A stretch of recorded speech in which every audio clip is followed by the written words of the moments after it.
di skip, jangan di skip, jangan di skip, pokoknya jangan di skip. Bismillahirrahmanirrahim. Assalamualaikum warahmatullahi wabarakatuh.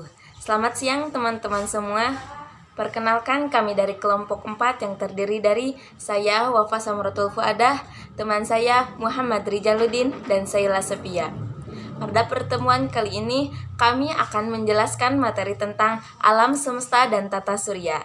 Yang akan kami sampaikan pada materi kali ini yakni pengertian dan teori tentang terbentuknya alam semesta, karakteristik alam semesta dan tata surya, kemudian teori penentuan umur bumi dan evolusi bumi.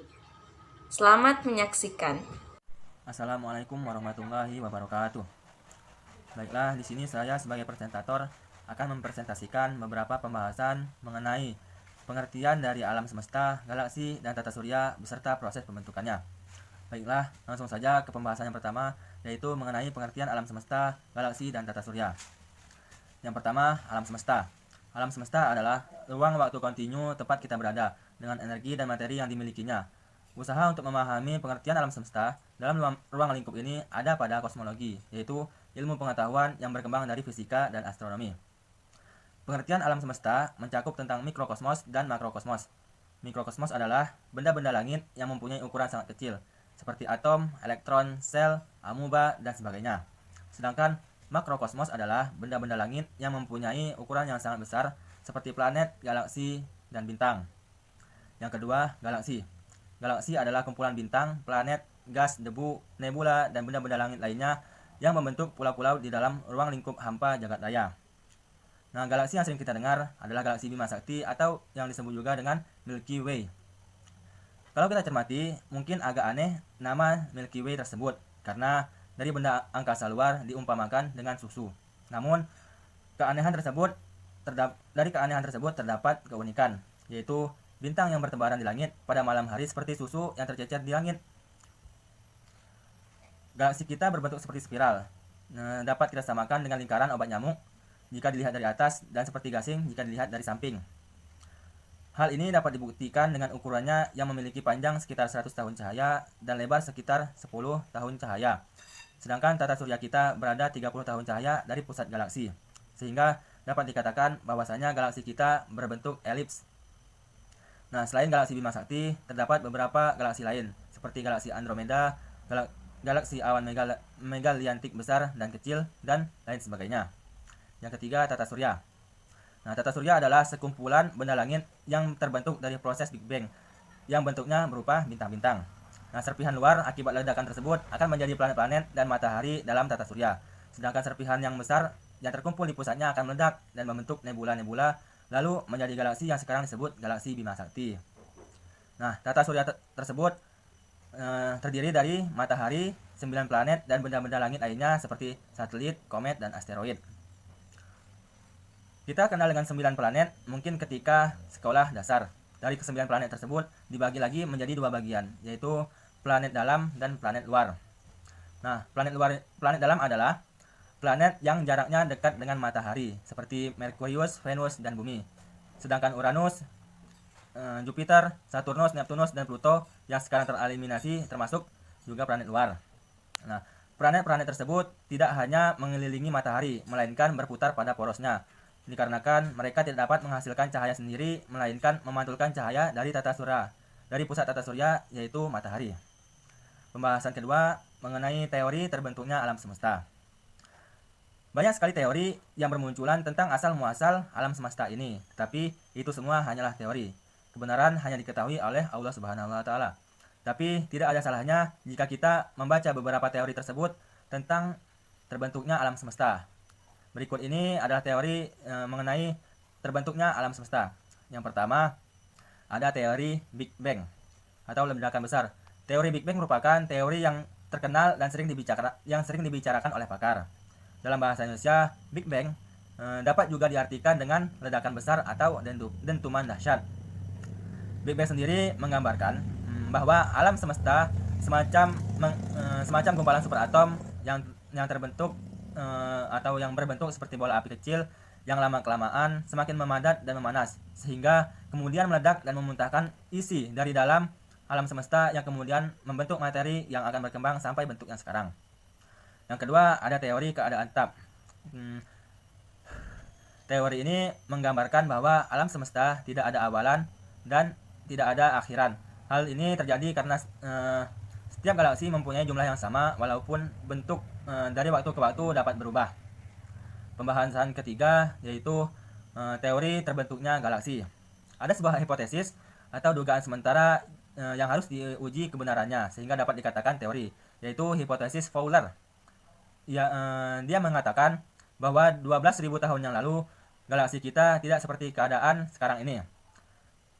Dia mengatakan galaksi kita masih berupa kabut gas hidrogen yang sangat besar yang berada di ruang angkasa yang bergerak secara perlahan melakukan rotasi sehingga keseluruhannya berbentuk bulat. Karena gaya beratnya, maka ia mengadakan kontraksi dan kondensasi sambil terus berputar pada sumbunya. Saat kontraksi massa, bagian luar banyak yang tertinggal. Dan bagian yang berkisar atau berputar lambat dan mempunyai berat jenis yang besar akan membentuk bintang-bintang. Dengan cara yang sama, bagian luar yang tertinggal juga mengadakan kondensasi sehingga terbentuklah planet. Demikian juga planet membentuk satelit bulan. Nah, sedangkan galaksi tempat matahari kita berada disebut juga galaksi Bima Sakti atau Milky Way. Pembahasan selanjutnya mengenai teori terbentuknya tata surya.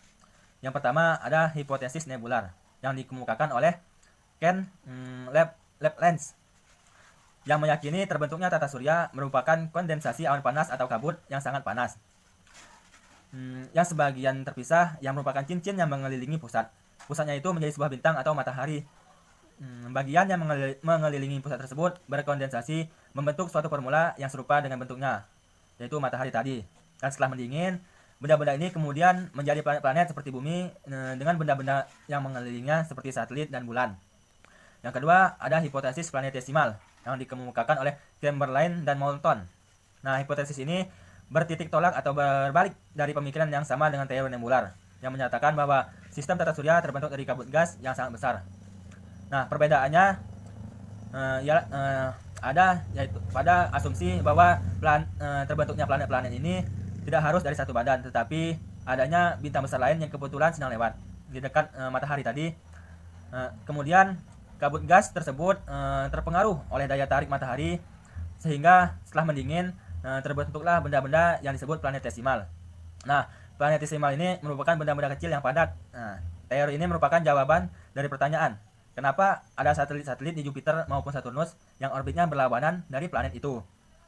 Yang ketiga, teori kidal atau teori pasang surut yang dikemukakan oleh James dan Horald.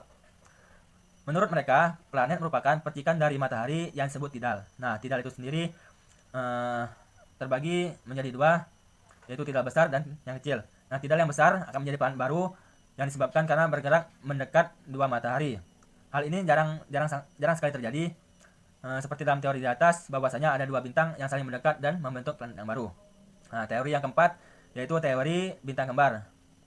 Di dalam teori ini mengatakan bahwasanya dulu matahari adalah sepasang bintang kembar. Nah, oleh suatu sebab, salah satu bintang meledak akibat gaya tarik gravitasi. Bintang yang satunya sekarang menjadi matahari dan pecahannya tetap beredar mengelilinginya. Yang kelima, teori creatio continua yang dikemukakan oleh Fred, Bondi, dan Gold. Nah, mereka berpendapat bahwa saat diciptakan alam semesta ini tidak ada. Alam semesta ada dan selamanya ada itu setelah diciptakan. Nah, setiap saat ada partikel yang dilahirkan dan juga ada yang lenyap, yang kemudian mengembun menjadi kabut, bintang, dan jasan alam semesta. Karena partikel yang lebih besar daripada partikel yang kecil lenyap, maka jumlah materi makin bertambah dan mengakibatkan pemuaian alam semesta. Selanjutnya, teori yang terakhir yaitu teori awan debu yang dikemukakan oleh Carl von Weizsäcker. Yang kemudian pendapat tersebut atau teori tersebut disempurnakan oleh Gerard P. Kuiper yang mengatakan bahwasanya tata surya terbentuk dari gumpalan awan, gas, dan debu.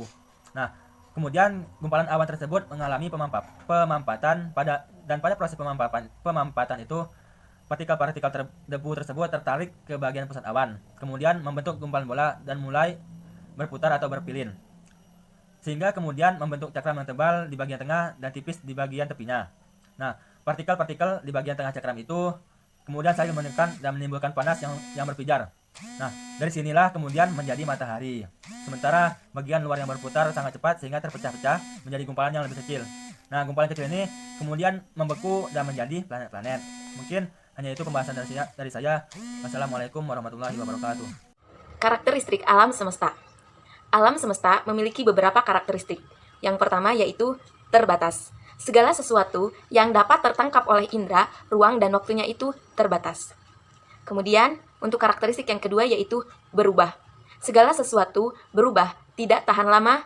Segala sesuatu yang ditangkap oleh indera, keadaannya tidak akan bertahan lama. Jika tidak berkembang, maka hal itu akan rusak. Untuk selanjutnya, karakteristik tata surya. Tata surya terdiri dari matahari, 9 planet diantaranya Merkurius, Venus, Bumi, Mars, Jupiter, Saturnus, Uranus, Neptunus, dan Pluto. Kemudian ada komet, meteor, dan asteroid. Untuk selanjutnya, yaitu karakteristik planet. Yang pertama ada planet Merkurius. Merkurius merupakan planet yang memiliki jarak paling dekat dengan matahari sekitar 150 juta kilometer. Pada planet ini tidak ada udara, tidak ada air, dengan suhu pada bagian yang terang sekitar 50.000 Celcius. Nah, rotasi Merkurius membutuhkan waktu 58,6 hari dan revolusinya tergolong sangat cepat, yakni 88 hari. Kemudian, ukuran planet Merkurius ini sekitar 27% dari ukuran bumi. Untuk selanjutnya planet Venus. Venus merupakan planet yang memiliki cahaya paling terang setelah matahari dan bulan. Sehingga planet ini disebut sebagai bintang terang atau bintang senja karena muncul pada sore hari sebelum menjelang malam. Nah, planet ini memiliki atmosfer berwarna putih berupa awan tebal. Kemudian juga rotasi planet ini sekitar 243 hari dan berevolusi 255 hari. Ukuran planet ini lebih kecil dari bumi, berdiameter 121.000 km. Komposisi zat pada planet ini yakni 97% karbon dioksida dan 3% gas nitrogen, sehingga gas semacam ini tidak memungkinkan ada kehidupan pada planet ini.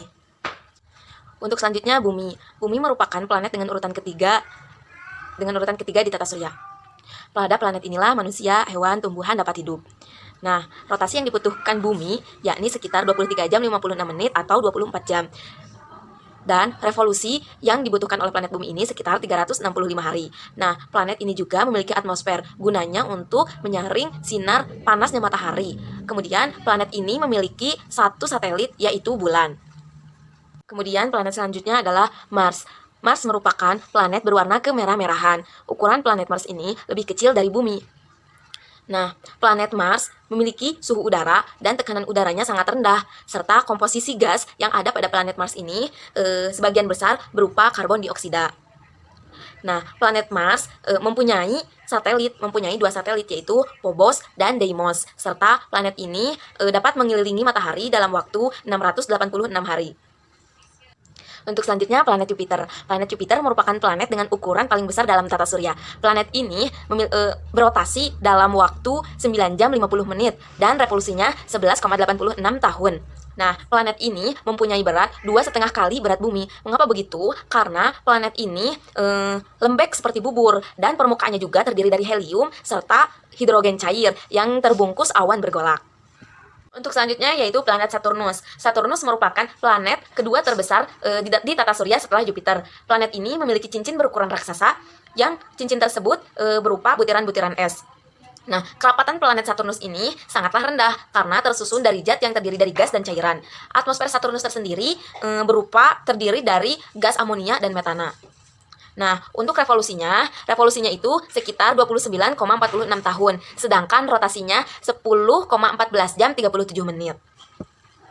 Selanjutnya planet Uranus. Uranus memiliki jarak 2.880 juta kilometer ke matahari. Nah, planet Uranus periode rotasinya itu sekitar 17,25 hari, sedangkan revolusinya sekitar 84 tahun. Nah, planet Uranus sebagian besar terdiri dari gas hidrogen dan keadaannya sangat dingin. Suhu di permukaannya juga sekitar 2.330 derajat Celcius sampai 2.130 derajat Celcius. Nah, planet ini juga memiliki cincin, hanya saja cincinnya sangat tipis. Dan planet Uranus dilapisi oleh udara yang jernih, serta memiliki 9 satelit. Kemudian Neptunus. Neptunus merupakan planet yang lebih kecil dari Uranus. Neptunus berotasi dengan periode 16,1 jam dan revolusinya sekitar 164,8 tahun. Nah, bentuk permukaan planet Neptunus hampir sama seperti bulan dengan permukaan yang pada permukaannya itu terdapat lapisan tipis silikat. Untuk selanjutnya, yang terakhir adalah Pluto. Pluto merupakan planet yang keberadaannya jauh dari matahari. Nah, Pluto ini juga merupakan planet yang masih diragukan keberadaannya oleh para astronom karena mereka beranggapan bahwasanya Pluto merupakan satelit Neptunus yang terlepas. Pluto dapat berotasi dengan periode 6,3 hari, sedangkan revolusinya sekitar 248 tahun. Untuk selanjutnya yakni karakteristik komet. Komet merupakan salah satu benda angkasa yang ukurannya relatif kecil. Nah, komet juga disebut bintang berekor karena jenisnya hampir sama dengan bintang-bintang yang berkelip-kelip dan memiliki ekor panjang yang juga bercahaya. Bahkan cahayanya itu nampak seperti menyala. Nah, ekor komet sangatlah panjang, sampai puluhan juta kilometer. Juga orbitnya kebanyakan seperti parabola. Berdasarkan penelitian, komet tersusun dari beberapa materi seperti air, gas karbon monoksida, kemudian juga metanol, kemudian juga gas amonia, serta gas metana. Selanjutnya, karakteristik meteor. Nah, meteor disebut juga sebagai bintang jatuh. Hal ini disebabkan karena benda-benda langit atau benda-benda angkasa ada kalanya tertarik oleh gaya tarik bumi sehingga masuk ke dalam atmosfer bumi dan bergesekan dengan udara serta menjadi panas dan berpijar yang nampak seperti bintang jatuh. Kemudian juga benda-benda langit berterbangan secara tidak teratur dengan orbit yang tidak tetap dan tidak bercahaya disebut meteorid. Untuk selanjutnya karakteristik asteroid. Di antara planet dalam dan planet luar terdapat sabuk yang disebut sebagai asteroid. Nah, asteroid ini merupakan ribuan planet kecil dan pecahan-pecahan yang asalnya masih belum jelas. Dengan demikian, asteroid merupakan planet-planet yang berukuran kecil yang lintasannya berada di antara planet dalam yaitu Mars dan planet luar yaitu Jupiter. Nah, asteroid yang ada di luar angkasa jumlahnya itu sangat banyak. Namun sampai saat ini telah direkam ribuan asteroid serta orbitnya. Nah, orbit asteroid itu kebanyakan berada di antara orbit planet Mars dan planet Jupiter. Penemuan asteroid pertama kali terjadi pada tahun 1801 oleh seorang astronom Italia yaitu Piazzi namanya. Bismillahirrahmanirrahim. Assalamualaikum warahmatullahi wabarakatuh. Di sini saya akan sedikit menjelaskan tentang teori penentuan umur bumi. Di antaranya, yang pertama yaitu teori sedimen. Merupakan pengukuran usia bumi didasarkan atas perhitungan tebalnya lapisan sedimen yang membentuk batuan. Dengan mengetahui ketebalan lapisan sedimen rata-rata yang terbentuk tiap tahun dan membandingkannya dengan tebal batuan sedimen yang terdapat di bumi sekarang ini, maka dapat dihitung umur lapisan tertua kerak bumi. Berdasarkan perhitungan semacam ini, diperkirakan bumi terbentuk 500 juta tahun yang lalu. Dan yang kedua, ada teori kadar garam. Merupakan pengukuran usia bumi berdasarkan perhitungan kadar garam di laut. Diduga bahwa mula-mula laut itu berair tawar. Akibat sirkulasi air dalam alam ini, maka air yang mengalir dari darat melalui sungai ke laut membawa garam-garam. Keadaan semacam ini itu berlangsung terus-menerus sepanjang abad dengan mengetahui kenaikan kadar garam tiap tahun. Dan jika dibandingkan dengan kadar garam pada saat ini, yakni sebesar kurang lebih 340, maka dihasilkan perhitungan bahwa bumi terbentuk 1000 juta tahun yang lalu. Dan yang ketiga, ada teori termal. Merupakan teori yang mengukur usia bumi berdasarkan perhitungan suhu bumi. Diduga, mula-mula bumi merupakan batuan yang sangat panas, yang lama-kelamaan mendingin. Dengan mengetahui masa dan suhu bumi saat ini, maka ahli fisika Inggris, yaitu Elvin, memperkirakan perubahan bumi dari batuan yang sangat panas menjadi batuan yang dingin. Seperti ini memerlukan waktu 20.000 juta tahun. Dan teori yang keempat, ada teori radioaktivitas. Merupakan dalam perhitungan ini diperlukan pengetahuan tentang waktu paruh unsur-unsur radioaktif. Di antaranya isotop radioaktif yang dapat digunakan adalah uranium, potasium, karbon, isotop uranium, dan potasium. Sangat baik untuk memberikan data tentang umur lapisan bumi. Sedangkan isotop karbon sangat bermanfaat untuk memberikan data tentang umur fosil. Waktu paruh adalah waktu yang dibutuhkan elemen radioaktif untuk meluruh atau mengurai sehingga masanya tinggal separuh. Perhitungan umur planet bumi telah dilakukan sejak 400 tahun terakhir oleh para ilmuwan di seluruh dunia berdasarkan perubahan permukaan laut. Waktu yang dibutuhkan bumi atau matahari untuk mendinginkan suhu saat ini dan salinitas laut. Salinitas adalah tingkat keasinan atau kadar garam yang larut dalam air. Salinitas juga mengacu pada kandungan garam dalam tanah. Selama melakukan proses pengukuran, para ilmuwan mesti menghadapi masalah yang disebut Great Uniconformity. di mana lapisan batuan sedimen tampak hilang. Misalnya di Grand Canyon setidaknya ada 1,2 miliar tahun batuan yang tidak dapat ditemukan. Menurut salah satu penelitian yang dihimpun space.com, penelitian menunjukkan bahwa memasuki fase global ice age, glacier atau bisa disebut glasier, sebuah bongkahan es di atas permukaan tanah yang merupakan akumulasi endapan salju yang membantu selama kurun waktu tertentu. Menggiling ke dalam batuan kemudian mengalami kehancuran. Lempengan tektonik melemparkan batu yang berasal dari glacier itu kembali ke dalam bumi, menghilangkan bukti bebatuan lama dan mengubahnya menjadi batu baru. Pada awal abad ke-20, ilmuwan menyempurnakan proses penanggalan radiometrik atau teknik yang digunakan untuk mengetahui usia pada benda yang mengandung isotop radioaktif alami. Penelitian mereka menunjukkan bahwa isotop dari beberapa unsur radioaktif itu membusuk menjadi unsur lain pada tingkat yang dapat diprediksi. Dengan memeriksa unsur-unsur yang ada, para ilmuwan dapat menghitung kuantitas awal unsur radioaktif dan berapa lama untuk unsur tersebut membusuk. Saat ini, batuan tertua di bumi ditemukan di Akasta Gneiss, Kanada, bagian barat laut dekat Great Slice Lake. Batu ini berusia 4,03 miliar tahun. Sebetulnya banyak batuan di beberapa negara yang berusia miliaran tahun. Misalnya di Greenland ada batu supracrustal Isua yang berumur 3,8 miliar tahun. Di benua Australia, gabungan peneliti sempat menemukan butiran mineral tertua di bumi. Butiran mineral ini disebut kristal silikat zirconium, berumur 4,3 tahun dan menjadikannya sebagai bahan tertua yang ditemukan di bumi sejauh ini. Zirconium sendiri merupakan logam putih keabuan yang jarang dijumpai di alam bebas. Ia memiliki lambang kimia Zr, nomor atom 40, dan massa atom relatif 91,224. Untuk menentukan umur bumi, tidak hanya diambil dari sampel yang ada di dalam bumi saja, namun juga menggunakan sampel dari luar angkasa. Seorang ahli geokimia dari California Institute of Technology, Claire C. Peterson, mengukur komposisi isotop timbal dari meteorit Canyon Diablo dan beberapa potong batuan antariksa lainnya. Ia meyakini bahwa potongan-potongan batuan tersebut merupakan bahan saat bumi terbentuk. Namun, Patterson mengatakan bahwa banyak orang yang mengabaikan riset buatannya itu. Di antaranya, tidak ada yang peduli tentang itu. Bahkan hari ini, orang tidak peduli berapa umur bumi, kata dia dikutip Science How Stuff Works. Sementara itu, sampel yang dibawa dari misi Apollo dan Luna mengungkapkan usia bumi antara 4,4 miliar atau 4,5 miliar tahun. Hal ini berdasarkan benda langit dekat bumi, yaitu bulan, yang tidak mengalami proses pelapisan ulang sejak pertama kali bulan terbentuk. Kendati demikian, proses pembentukan sampai saat ini masih menjadi perdebatan. Namun, sebagian ilmuwan meyakini bahwa bulan terbentuk dari ada benda seukuran Mars menabrak bumi, lalu fragmen-fragmen itu menyatu menjadi bulan. Sebagai perbandingan, galaksi Bima Sakti yang berisi tata surya berusia sekitar 13,2 miliar tahun, sementara alam semesta sendiri telah berusia 13,8 miliar tahun. Dan selanjutnya, di sini saya akan sedikit menjelaskan tentang evolusi bumi. Evolusi yaitu perkembangan makhluk hidup yang terjadi secara bertahap dari bentuk yang paling sederhana sampai bentuk yang rumit. Hasil evolusi akan kelihatan sangat berbeda sama bentuk aslinya. Sebagai contoh, manusia purba. Manusia purba mengalami evolusi yang sangat lama untuk bisa menjadi seperti manusia sekarang. Tidak hanya manusia purba, ada benda lain yang juga mengalami evolusi dalam jangka waktu ratusan, bahkan ribuan tahun. Bumi juga mengalami masa evolusi loh. Masing-masing periode ditandai dengan peristiwa-peristiwa alam terjadi saat itu. Dan ada beberapa periode proses evolusi bumi. Di antaranya, pertama, ada Azoikum. Azoikum yaitu zaman ini ada sebelum adanya kehidupan.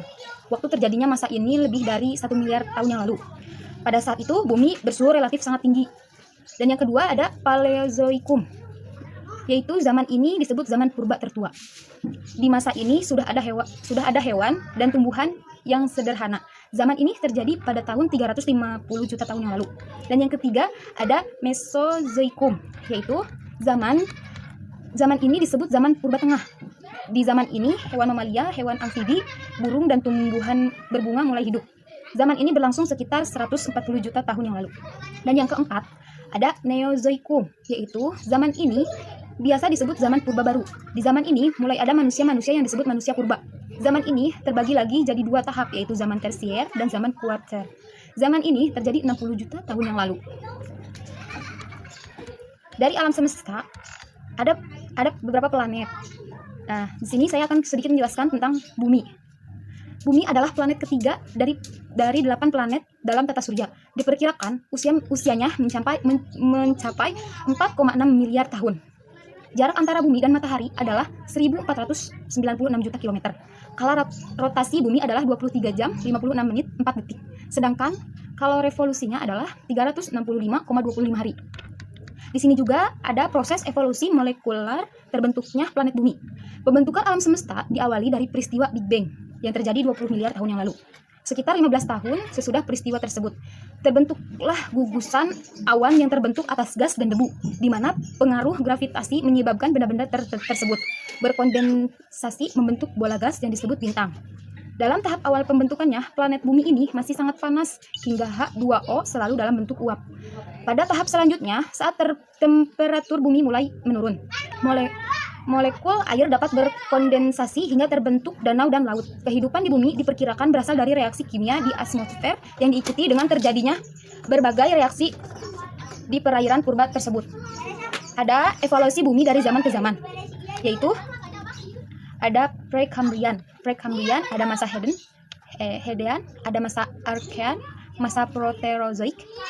Dan yang kedua ada Zambrian, yaitu zaman Cambrian, zaman Ordovician, zaman Silurian, zaman Devonian, zaman Karbon, zaman Permain, zaman Triasik, zaman Jurassic, zaman Kapur, zaman Tersier, dan terakhir zaman Quarter.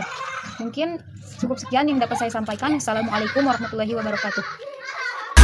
Jangan di skip, pokoknya jangan di skip. Menandu idaman mau lewat. Pip calon mantu.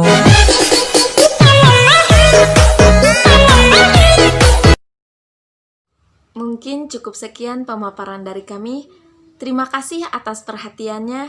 Wassalamualaikum warahmatullahi wabarakatuh.